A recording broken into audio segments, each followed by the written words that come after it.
அனைவருக்கும் வணக்கம். அண்ணன் ரங்கராஜ் பாண்டே அவர்கள் ஒரு ஒரு பேட்டியில சொல்லும்போது சொல்லியிருந்தாங்க, 10 சீட்டுக்கு மேல டிவிகே விஜய் ஜெயிச்சாருன்னா, நான் அரசியல் பேசுறத விட்டுர்றேன் அப்படின்னு அண்ணன் சொல்லியிருந்தாரு.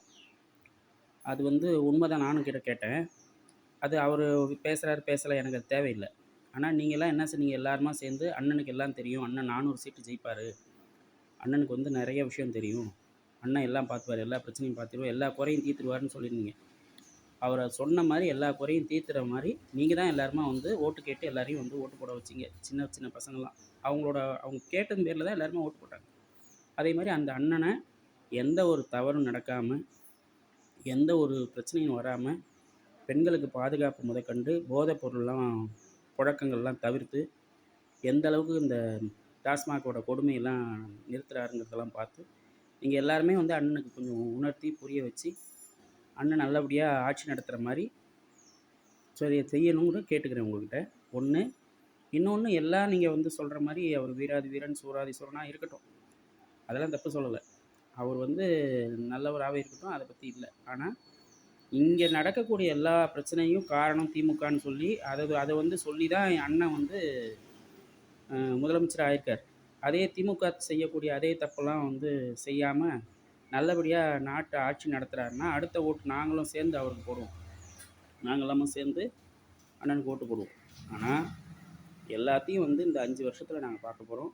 நீங்க என்னென்ன அண்ணா வாக்குறுதி குடுத்தாரு, வாக்குறுதியெல்லாம் நிறைவேத்தணும். ஏன்னா ரங்கராஜ் பாண்டே அவரு அரசியல் விட்டு போயிடணும்னு சொல்ற அரசியல் பேசுறத நிறுத்திடணும்னு சொல்ற நீங்க, விஜய் என்னென்ன சொன்னாரோ அதெல்லாம் நிறைவேத்துறாரான்னு பார்த்து, அது நிறைவேத்தலன்னா, அவர் நிறைவேத்தக்கூடிய சூழ்நிலைய உண்டு பண்ணி, நீங்க எல்லாரும் போராட்டம் பண்ணியாவது, இல்ல அவருக்கு தெரியப்படுத்தியாவது, அவருக்கு எல்லா பிரச்சனையும் தீர்றதுக்கு உண்டான சூழ்நிலைய உண்டு பண்ணி குடுத்து, இந்த நாட்ட நல்லபடியா பார்த்துக்கணும் அப்படிங்கிறத நீங்கலாம் தெரியப்படுத்தணும். ஏன்னா, அவர் இருக்கிற இடத்துக்கு, நம்ம இருக்கிற இடத்துக்கும் தெரியாது. அங்கே என்ன பிரச்சனை நடக்குதுன்னு அவருக்கு தெரியாது.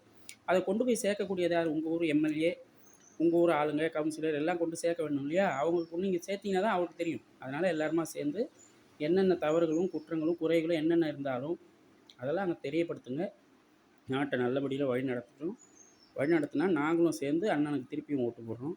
திருப்பி அண்ணன் இன்னொரு முறை விஜய் அண்ணன் நல்லபடியா ஆட்சி நடத்தணும்னு நாங்களும் கேட்டுக்கிறோம். அத விட்டுப்புட்டு திருப்பி அவங்க பேசுனாங்க, இவங்க பேசுனாங்கன்னு சும்மா பதறிக்கி அங்கங்க பகிர்ந்துக்கிட்டு இருக்கிறத விட, நீங்க எல்லாருமா சேர்ந்து இனிமே நடக்கக்கூடியத பேசுங்க. நடந்து போனதெல்லாம் விட்டுப்புட்டு அவங்க திமுகவ நம்பி எல்லாம் நெறைய ஏமாந்து தானே போச்சு. 5 வருஷம் வீணா போச்சு. அந்த 5 வருஷத்த வீணாக விடாம நீங்க பார்த்துக்கணும். ஏன்னா நீங்கலாம் அந்த அவர் அண்ணனோட விழுதுகள். நீங்கலாம் சேர்ந்து அண்ணன் எந்த தப்பும் பண்ணாம, எந்த தப்பையும் கண்டிக்காம இருக்கிறதையும் நீங்கலாம் உணர்த்தி அவருக்கு தெரிய வச்சு, இந்த ஆட்சிய காப்பாத்தி பிடிச்சு வைங்க. நல்லபடியா இவர் கரெக்ட்டா ஆட்சி நடத்துறாரு.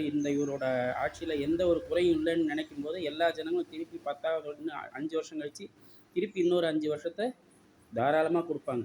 அத எல்லாரும் மனசுல வச்சுக்கோங்க. நன்றி.